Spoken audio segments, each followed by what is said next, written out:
My name is Captain Peter Jensen, though most folks just call me Jensen. For 40 years, I've called the sea my home. Now, as I prepare to hang up my captain's hat and step back onto solid ground for good, I feel it's my duty to leave something behind.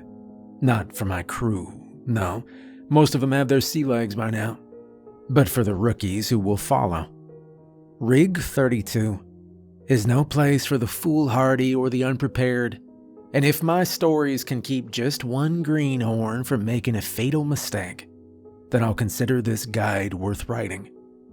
I wasn't always a man of the sea. Once, long ago, I thought my future lay in a much quieter life. My father was a carpenter, a man who worked with his hands and built things that lasted.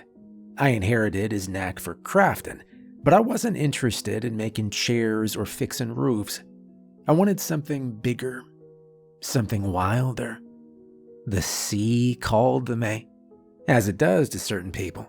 And once I answered, well, I never looked back. I'm not a complicated man. I like my work steady, my coffee strong, and my boots broken in.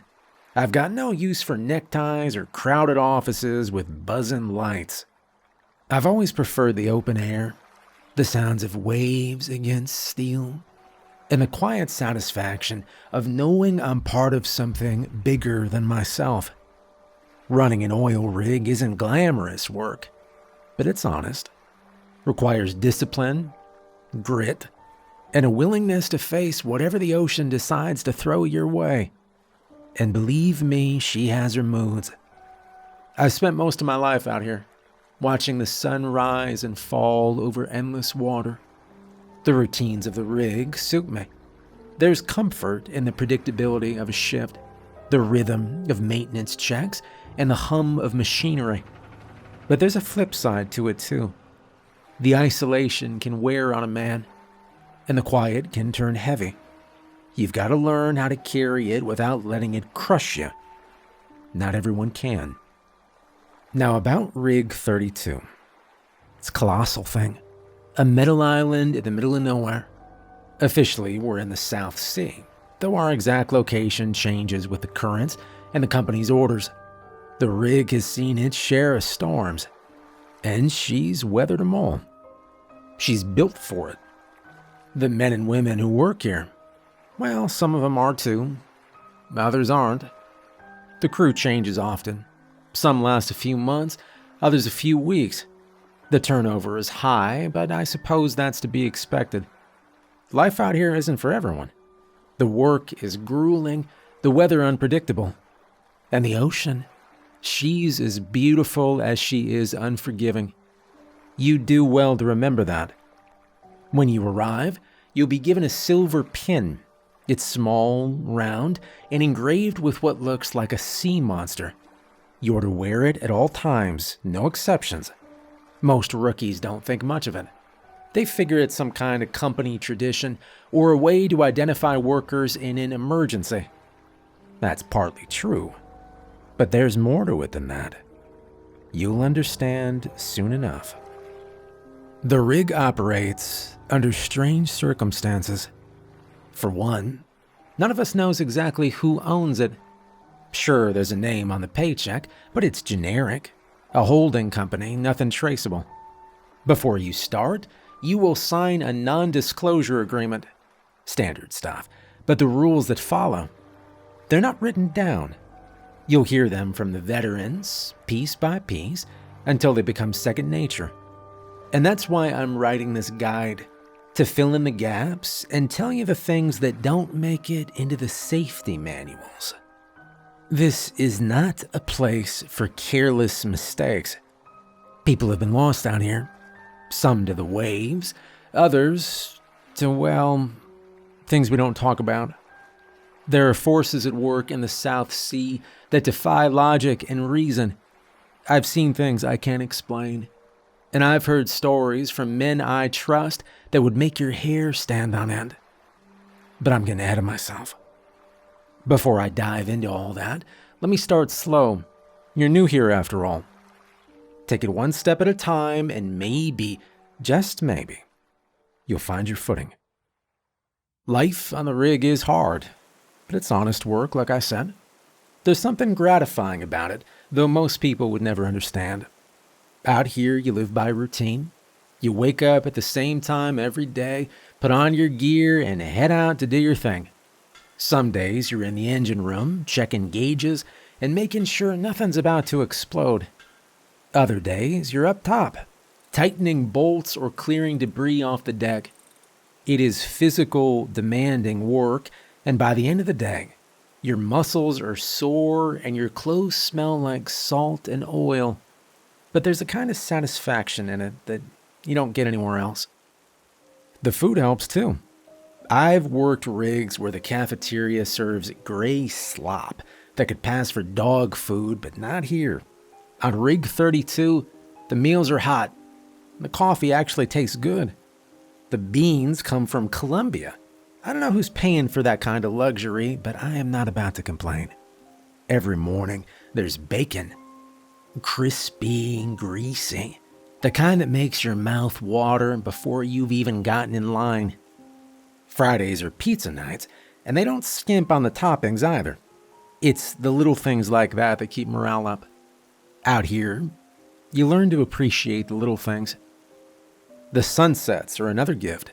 No matter how rough the day's been, when the sun dips below the horizon and paints the sky with streaks of orange and pink, you can't help but stop and watch. The sea turns into a shimmering sheet of gold, and for a moment, the rig doesn't feel so cold and industrial. It feels alive. Now, the rig itself is noisy. It's a constant hum of machinery, the clanging of metal against metal, and the occasional burst of steam. At first, it can drive you crazy, especially when you're trying to sleep. Most of us wear earplugs to block it out, but after a while, you get used to it. The noise becomes part of the background, like the ticking of a clock or the buzz of a refrigerator. You stop noticing it until it's gone. But you didn't come here to read about bacon or sunsets, did you? You're here for the stories, and I've got plenty of them. Some you might not believe. Hell, if I hadn't seen them with my own eyes, I wouldn't believe them either. But they're important, and if you're smart, you'll remember them. Out here, the ocean doesn't just take, she tests you. And sometimes, she shows you things you'd rather not see. Let's start small. The fish. Every once in a while, a fish will wash up onto the rig deck. At first glance, they don't look like anything special. Black scales, sleek bodies, the kind of fish you'd see in any fishing port. But you need to leave them alone.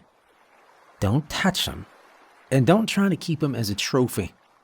If you catch one in your nets, throw it back into the water as soon as you can. I cannot stress this enough. You see, these fish aren't normal. Not even close. They look fine on the outside, but if you're curious or stupid enough to open their mouths, you'll see something that'll stick with you forever. Teeth. Not sharp, jagged teeth like a shark or piranha. No, these fish have human teeth.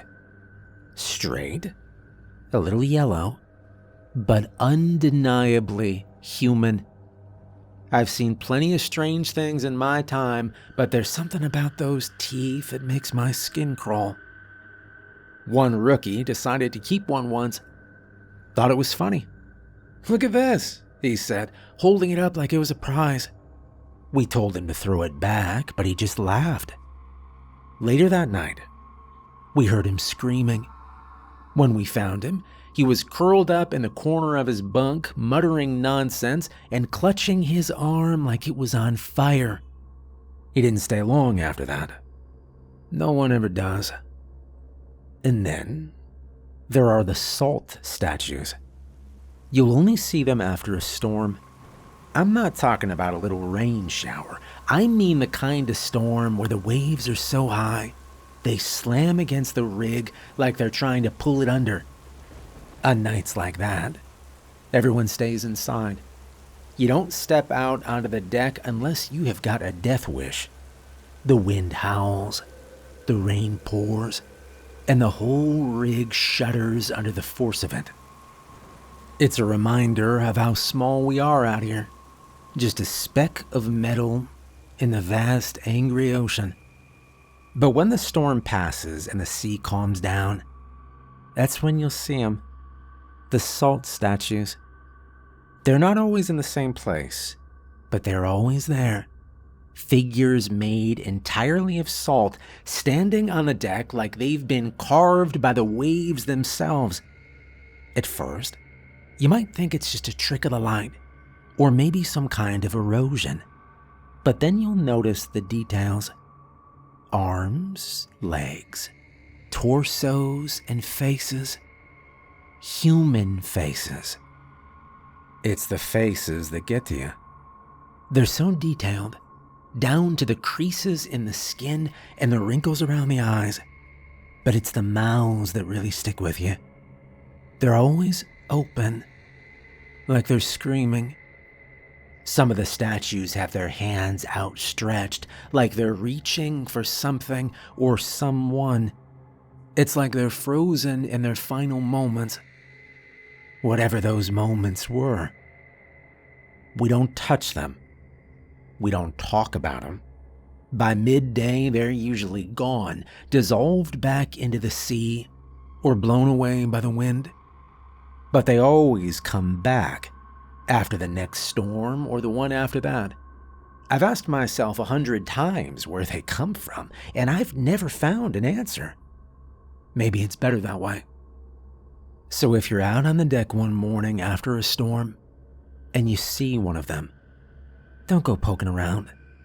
Take it as a warning, a reminder of what the ocean is capable of. She gives, she takes, and sometimes she leaves you things you'd rather not think about. And that's enough for now. There's plenty more to tell, but you'll need time to let that sink in. Life on the rig might seem routine at first, but it doesn't take long for the strange and the unexplainable to find you. And when it does, you'd better be ready. The ocean is full of strange things. Some things I'll never understand. I don't have answers for all of it. Hell, most of it. But I've seen enough to know this. The less you poke at it, the safer you'll be. I'm writing this down because the rookies need to know. You're coming to a place where the rules of the world don't always seem to apply. The sea is as old as time, and there's more to it than we could ever hope to grasp. There are nights out here when the water looks like liquid pitch. No light reaches it, and it stretches out like a vast, endless pool of oil. But then, just when you think it couldn't get darker, you'll see something that catches your eye. Stars. Tiny pinpricks of light reflected off the surface, shimmering like a second sky. It's beautiful, sure, but it doesn't make sense. When you're far from shore with nothing but the rig's lights to break the darkness, you learn to question beauty like that. One of the scariest nights of my life happened when I was still new to the rig. It was 40 years ago, back when I was green, eager, maybe a little too bold for my own good. I just finished a shift and decided to head up to the observation deck for a smoke. It was a quiet night, or so I thought. The air was heavy with the promise of a storm, and the clouds overhead were thick enough to block out every trace of moonlight or stars. I leaned against the railing, lit my cigarette, and took a long drag. The ocean was as black as I'd ever seen it. But after a while, I noticed something odd. There were tiny dots of light scattered across the water below me. At first, I thought they were reflections from the rig's lights, but that didn't add up. They didn't move with the waves like reflections do. They stayed still, fixed in place, like stars pinned to a black canvas. I stared at them mesmerized until a terrible thought hit me. The sky above me was completely covered in storm clouds. There weren't any stars to reflect.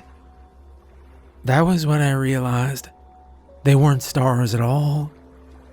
They were eyes. Dozens of them, maybe more, all just staring up at me from the water. My stomach dropped, and my cigarette slipped from my fingers. I don't remember much after that, just the sound of my own boots pounding against the metal as I ran back inside. It took me months to step back out onto the deck after dark. Even now, all these years later, I avoid looking at the water too much. You never know what's staring back. That wasn't the last strange thing I've seen out here. Far from it. The ocean has a way of showing you things that stick with you, no matter how much you try to forget.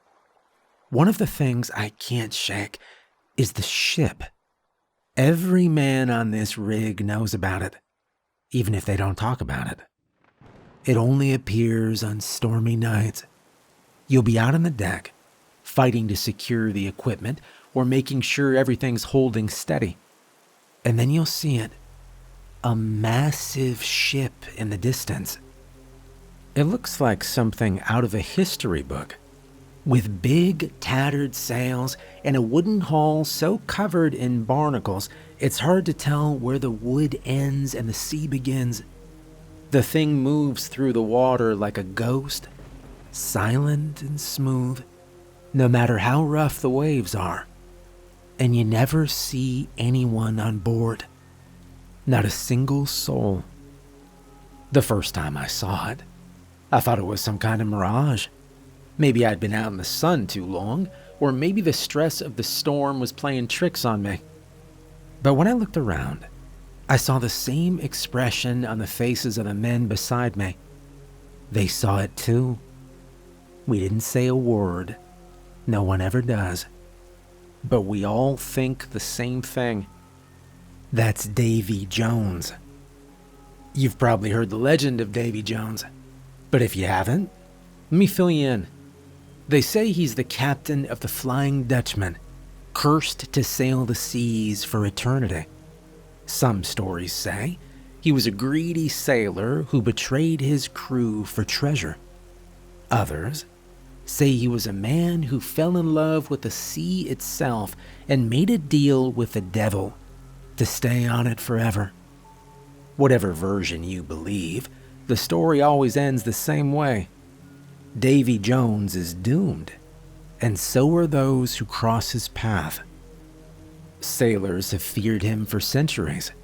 They say he collects the souls of those who die at sea, dragging them down to his locker at the bottom of the ocean. When you're surrounded by nothing but water, the old stories start to feel a little more real. They're the kind of stories that keep you alive. So when the ship passes by, you don't call out to it. You don't wave, and you sure as hell don't try to signal it. You keep your head down, do your job, and hope it keeps moving. It always does. There's one rule on Rig 32 that you need to understand better than any of the others. Never go through the red basement door. You might not see it during your time here. It's not always there. But when it is, you'll know. It's a heavy rust red door tucked away at the far end of the rig's lower levels, near the stairs that lead to storage. You could walk past that spot 100 times and never see it. But then one day, it'll just be there. Nobody knows why. Nobody knows who built it or why it comes and goes like it does. If you see it, do yourself a favor, turn around and leave. Don't touch the handle. Don't even stand there too long looking at it. The longer you linger, the more curious you'll get. And curiosity on Rig 32 is the kind of thing that'll get you killed. The last person who ignored that rule didn't live to regret it. His name was Marco. He was a welder, a good guy, always joking around and quick to lend a hand. He'd been on the rig for maybe 6 months when he came across the door. I don't know what made him open it, but he did. He didn't tell anyone. He just slipped inside during his shift and never came back. We searched high and low for him, tore the rig apart looking, but he was gone. Weeks later, during a storm, his body washed up onto the deck. That was the first and only time I've ever seen something like that happen. The sea doesn't give back what it takes, not usually. But there he was, sprawled out on the deck, cold as the metal beneath him. I didn't always follow the rules, though. When I was young and new, I had a streak of rebellion in me. I didn't like being told what I could and couldn't do, especially when no one could give me a good reason why. So one night, when the door appeared during my shift, I decided to see for myself what was on the other side. It was stupid. I knew it even as I turned the handle and stepped through. The door was heavy, and it groaned on its hinges as it opened. Beyond it was a metal staircase that spiraled downward, deeper than I thought possible. The air grew colder with every step I took, and the sound of the rig's machinery faded into a muffled hum. When I reached the bottom, I found myself in a strange, narrow room. The walls were steel, slick with condensation, and the floor was uneven, like it'd been warped by the pressure of the water surrounding it. The whole room was submerged, with a wide, circular window taking up most of one wall. Through that window, I could see the ocean. Dark, vast, endless. There were no other doors, no signs of any purpose for that room.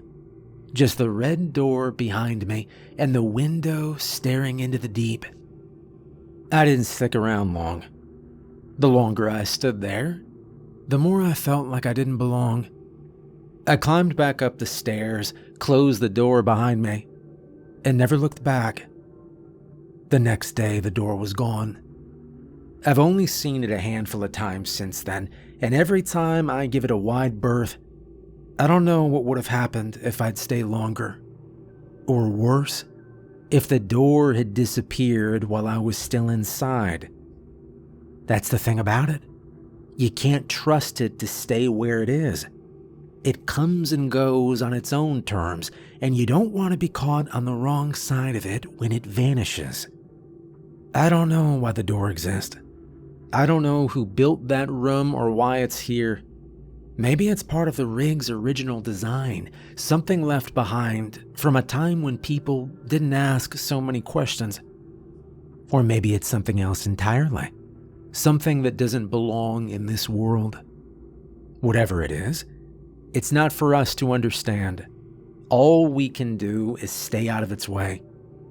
If you're unlucky enough to stumble across it during your time here, remember this: leave it alone. Do not go inside. And then there's the captain's room. No, not mine. It belonged to the captain before me. The room's been empty for years now, and nobody goes inside. It's not locked. You could open the door if you wanted to, but nobody does. It's a nice space, too, bigger than the regular bunks, with its own desk, a window that looks out over the ocean, and a bed that's more comfortable than anything else on the rig. But it's been left alone, untouched, like a museum exhibit sealed off from the rest of the world. The thing is, the old captain disappeared. Just like that. One day he was here, running the rig like usual, and the next he wasn't. There was no warning, no goodbye, no sign of struggle. He was just gone. The crew searched high and low, tore through every inch of the rig, but they didn't find so much as a footprint. That was decades ago. His disappearance is still a mystery, one of many on Rig 32. I've asked around, tried to piece together what happened from the men who were here back then. But no one knows. Or if they do, they're not saying. All they'll tell me is that he was a good captain, fair and hard-working, the kind of leader people respected. And then one day, he just wasn't there anymore. The room stays empty now, not out of superstition, but out of respect. At least that's what the crew says. But that's not the strangest part. On calm nights, when the sea is still and the rig is quiet, some of the crew say they've seen a man in a yellow jacket out on the observation deck. He's always standing by the railing, smoking a cigarette. If you get close enough, you'll see he's wearing a silver pin, the same one every worker here gets when they start. The first time I heard about him, I thought it was a joke, a ghost story told to spook the rookies. But then I saw him for myself. It was a calm night, the kind where the sea looks like glass and the stars stretch out forever. I went up to the observation deck for a smoke, like I always do after my shift. At first, I thought I was alone, but then I saw him, a man in a yellow jacket, standing with his back to me, staring out at the water. I don't know why, but I nodded to him and said, "Good evening." He turned his head slightly, just enough for me to see the outline of his face in the dim light. He didn't say anything, just nodded back and took another drag from his cigarette. I stood there for a minute, unsure of what to do, and then I walked away. I didn't go back to the deck for 3 days after that. That's the rule. If you see him, always say something. Always acknowledge him. Be polite, but don't linger. Don't push your luck. And whatever you do, don't go back to the deck for a few days. The crew says it's safer that way. Some of them believe the man in the yellow jacket is the old captain, still watching over the rig in his own way. Others think he's something else entirely, something the ocean sent to remind us of our place. Whatever he is, sometimes people disappear after seeing him. Not often, but enough to notice. There's Marco, the welder who vanished after the red door. Before him, there was a deckhand named Vic who ignored the 3-day rule. He went back to the observation deck the very next night and was gone by morning. No one knows what happens to him. I've taken to leaving a cup of coffee on the deck when I see him. It's nothing fancy, just the same stuff we drink in the cafeteria, but it feels like the right thing to do. My parents weren't religious, but they always taught me to respect things I don't understand. The coffee is my way of doing that, a kind of offering, I suppose. I don't know if he takes it. By the time I check, the cup is always empty, but that could just be the wind or the sea spray. Still, makes me feel better. I've only seen him a handful of times over the years, and each time it's the same. He doesn't speak, doesn't move, just stands there with his cigarette, staring out at the water like he's waiting for something. Or someone. If you're smart, you'll follow the rules. If you see him, nod your head, say good evening, maybe ask a question if you're feeling brave. He won't answer, but that's not the point. The point is to show respect. After all, if it is the old captain, he's earned it. That's all I've got to say about the man in the yellow jacket. You'll have to decide for yourself what to believe. And finally, there are the badges. Every crew member on Rig 13 gets one when they come aboard. It's about the size of a silver dollar, made of some kind of polished metal that doesn't tarnish. no matter how many storms you're caught in. On the front, there's an engraving of a kraken wrapped around an anchor, along with the company's logo etched in a way that catches the light. Officially, the badges are just company IDs. They let you identify yourself, clock in and out, and access certain areas of the rig. But like most things out here, there's more to them than meets the eye. The badges are also keys. Certain badges open doors that don't exist on any blueprint. Doors tucked away in the lower levels where the rig descends deep into the water. These aren't your usual maintenance rooms or storage spaces.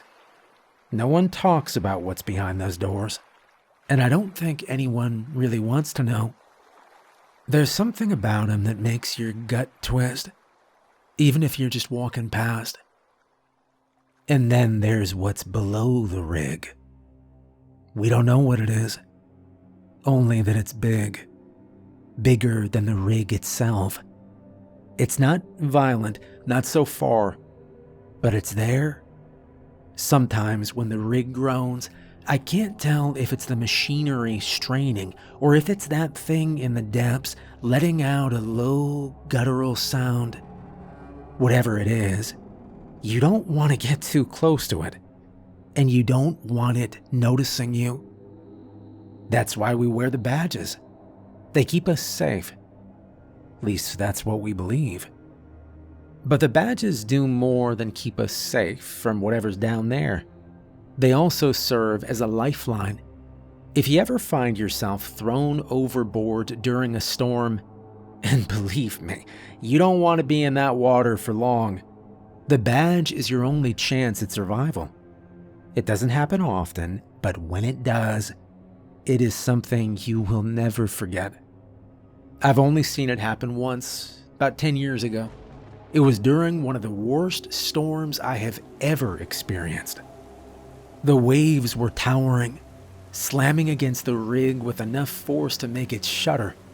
The wind was deafening, and the rain came down in sheets so thick you could barely see your hand in front of your face. We were all strapped in, trying to keep the equipment secure, when one of the rookies lost his footing. He went over the railing, and just like that, he was in the water. The waves were brutal, tossing him around like a rag doll. We shouted, threw ropes, tried everything we could, but the current was too strong. Then as we watched, the dozen eyes I told you about appeared. They dotted the water's surface. And then, from the depths, something else emerged. A mouth. It was enormous, as wide as half the rig and circular. It wasn't filled with sharp, jagged teeth like you'd expect from a sea monster. These were human teeth.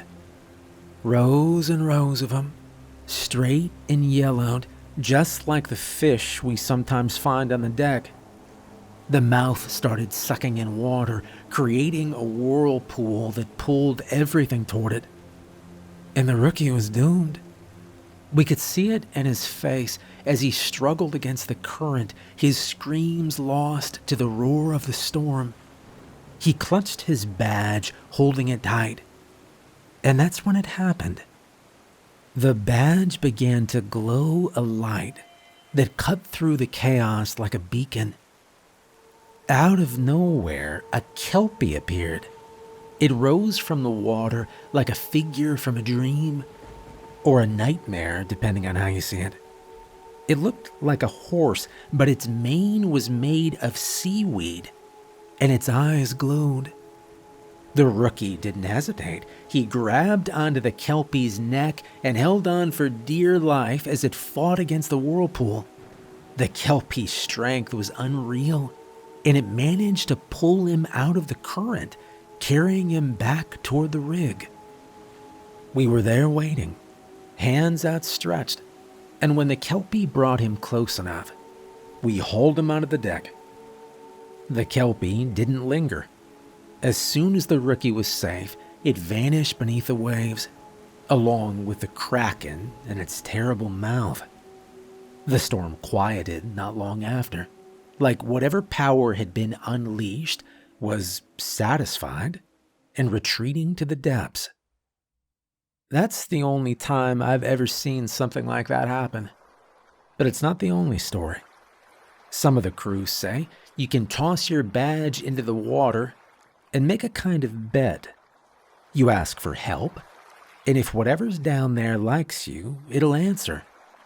But you don't know what you'll get, or if you'll get anything at all. It's a gamble, and not one I'd recommend taking lightly. What I do know is this: you don't want to lose that badge. Keep it close. Wear it always. It's more than just a piece of metal with a company logo. It's your protection, your lifeline, your connection to whatever forces keep this rig afloat. And out here, with the ocean stretching endlessly in every direction, sometimes that's all you've got. And that's the last story I'll tell you. If you're reading this, you're probably already on the rig, settling into your bunk, adjusting to the constant hum of the machinery and the smell of salt in the air. Maybe you'll never see the red door, the man in the yellow jacket, or the kelpie. Maybe your time here will be nothing but routine shifts, warm coffee, and Friday pizza nights. If that's the case, consider yourself lucky. But if you do see things, if you hear the groan of something massive beneath you, or catch a glimpse of glowing eyes on the water's surface, remember what I've told you. The ocean is beautiful, yes, but she's also vast, ancient, and filled with mysteries we'll never fully understand. Respect her, follow the rules, and keep your badge close. Good luck.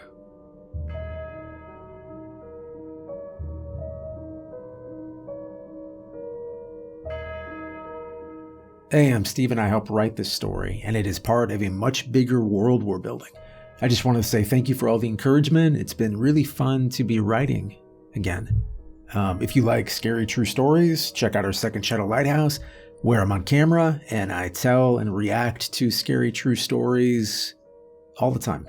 Thank you for watching. I hope you enjoyed this video, and I will see you tomorrow night.